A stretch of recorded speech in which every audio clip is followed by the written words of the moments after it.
اعوذ باللہ من الشیطان الرجیم بسم اللہ الرحمن الرحیم۔ مشکوٰۃ شریف کا باب اللہ کی محبت اور اطاعت میں مال اور عمر بڑھ جانے کا بیان جاری ہے۔ مشکوٰۃ شریف کی حدیث 5294، حضرت محمد بن ابی عمیرہ جو کہ رسول اللہ صلی اللہ علیہ وآلہ وسلم کے صحابی تھے، ان سے روایت ہے کہ انہوں نے فرمایا، اگر بندہ اپنے یوم پیدائش سے لے کر بوڑھا ہو کر مرنے تک اللہ کی اطاعت میں سجدہ ریز رہے، یعنی ایک بندہ ہے جو کہ اپنی پیدائش سے لے کر اپنے مرنے تک جو ہے وہ مسلسل سجدہ ریز رہے، مسلسل اطاعت کرے، جو کہ ناممکن ہے۔ لیکن سپوز اگر ایک بندہ جو ہے وہ پیدائش سے مسلسل مرنے تک جو ہے وہ اطاعت میں لگا رہے،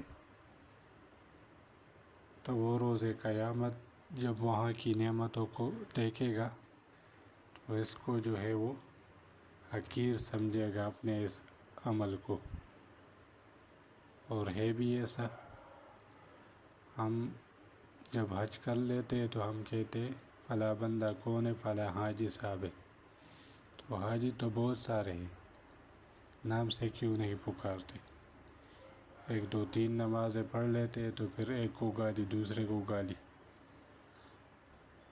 یہ کیوں؟ اپنے آپ کو جو ہے وہ بڑا سمجھنے لگتے۔ تھوڑا سا علم حاصل کر لیتے تو بس کہتے کہ کون ہے؟ عالم ہے۔ تو اور وہ آرزو کرے گا کہ کاش اسے دنیا میں دوبارہ بھیج دیا جائے تاکہ وہ اجر و ثواب میں اضافہ کر سکے۔ تو وہاں پر پھر جب مومن یہ نعمتیں دیکھے گا تو وہ آرزو کرے گا کہ میں دنیا میں واپس چلا جاؤں اور واپس جو ہے وہ اعمال کر کے جو ہے وہ ان نعمتوں کو جو ہے دوبارہ اور بھی پالوں۔ وہاں پر جو ہے وہ مومن بھی آرزو کرے گا اور کافر بھی آرزو کرے گا۔ مومن آرزو کرے گا کہ دوبارہ جو ہے وہ دنیا میں جا کر اپنے ان نیکیوں میں اضافہ کروں، اور کافر جو ہے وہ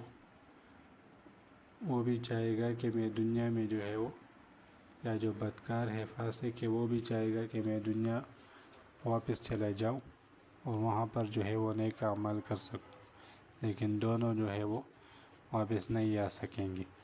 تو یہاں پر جو ہے وہ عمر کی فضیلت بیان ہوئی کہ عمر جو ہے یہ بہت اچھی چیز ہے اگر اس کو صحیح طریقے سے جو ہے وہ استعمال کیا جائے۔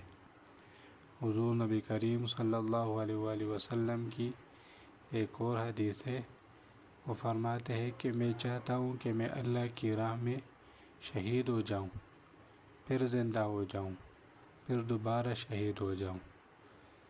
تو یہ دنیا کی زندگی جو ہے یہ بہت قیمتی ہے، ہمیں چاہیے کہ ہم اسے فضول کاموں میں ضائع نہ کریں، اس وقت کو قیمتی جانیں اور اللہ کی اطاعت میں اس وقت کو گزارے تاکہ کل جو ہے پھر وہ افسوس نہ ہو۔ یہ باب ختم ہوا، انشاءاللہ کل سے جو ہے پھر وہ نیا باب شروع ہوگا۔ اللہ کریم ہم سب کو قرآن و حدیث پر عمل کرنے کی توفیق عطا فرمائے۔ وآخر دعوانا ان الحمد للہ رب العالمین۔